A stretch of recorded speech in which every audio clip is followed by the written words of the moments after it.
Good afternoon, everybody, and welcome into College Football Convo, week number 1. My name is Seabass, sports director at Jackson's News Talk 101.5 FM in Jackson, Tennessee, and host of the Cheap Seat Sports Talk Show going on year number 20, as well as contributor to the Vandy Sports Podcast weekly.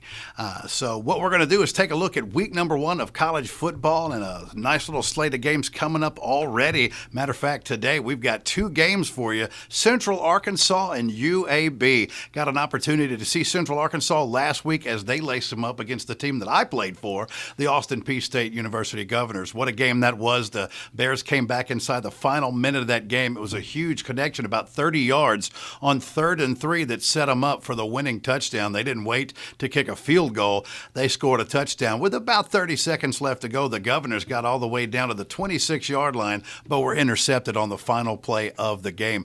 Today, now, I want to say that this is a step up because I have immense respect for Bill Clark and the job that was done at UAB, but Austin Peay is a very good football team. But I do still think that it's going to be a step up into Division I football as the Blazers start their first game of the season. Now, look, Central Arkansas was co-conference champions last year, and they got a win under their belt. How much did that count for tonight against the Blazers? Maybe a little bit, but I think this is Bill Clark and the Blazers get it done in week number 1. Another game being played tonight, Southern Miss and South Alabama, the Jaguars and the Golden Eagles. You know, last year the Golden Eagles had a great 1-2 punch of Watkins and Jones at wide receiver.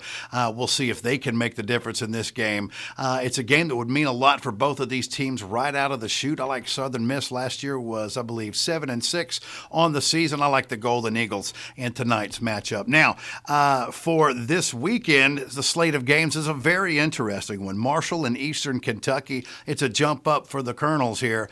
Roy Kidd is no longer there. Can they get it done against the pride of the MAC, the Marshall Thundering Herd? I like the Herd in this one. MTSU and Army. For those of you who have never heard of the name Asher O'Hara, you will this year. The outstanding quarterback for the Blue Raiders.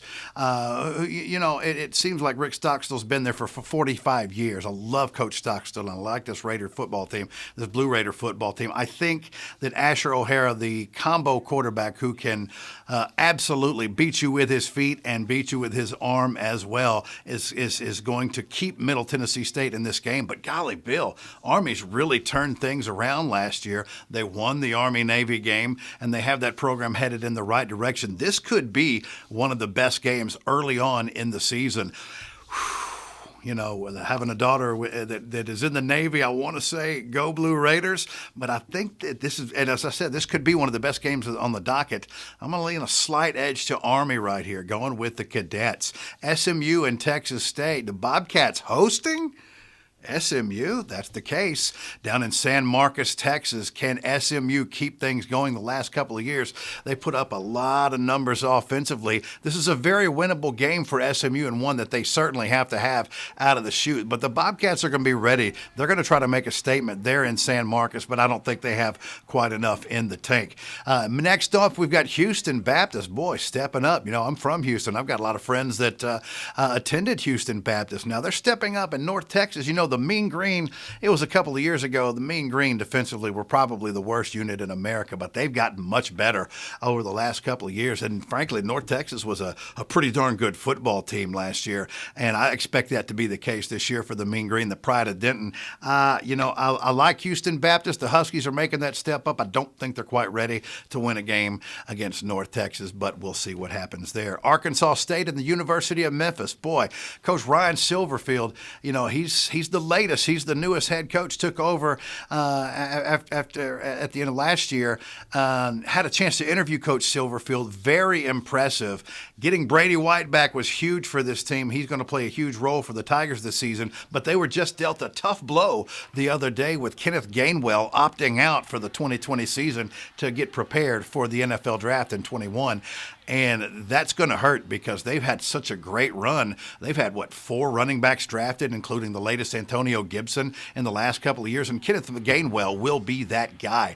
DeMonte Coxey, that's the guy that you need to remember. He is a wide receiver that, frankly, had he gone in the draft last year, I would have taken him in the top 4, maybe 5 rounds. He's one of the better receivers in the country that you've never heard of. Keep your eyes on DeMonte Coxie. I like the Red Wolves, but they're not ready to win this football game. 10 years ago, maybe, not this Tiger program. I don't think there's going to be a drastic drop with Ryan Silverfield at the helm here for the University of Memphis Tigers. They've got that thing rolling, and I expect that to be the case even without Kenneth Gainwell. Stephen F. Austin, the pride of Nacogdoches, Texas, the Lumberjacks, stepping into it in El Paso with the UTEP Miners. It's been a tough couple of years for the Miners. They went a year and change without winning a single football game. Stephen F. Austin's always been a very tough FCS football team. The question is, if they make the step up, can UTEP step up? Is this one of those games where this is not exactly David versus Goliath by any stretch of the imagination? It's a game that frankly Stephen F. Austin could win, but I think the Miners, especially at home, find a way to get this thing off and they go off to 1-0 in the season. And finally, Navy and BYU. Man, I tell you what, Navy, the last time they played against Army and it didn't quite work out,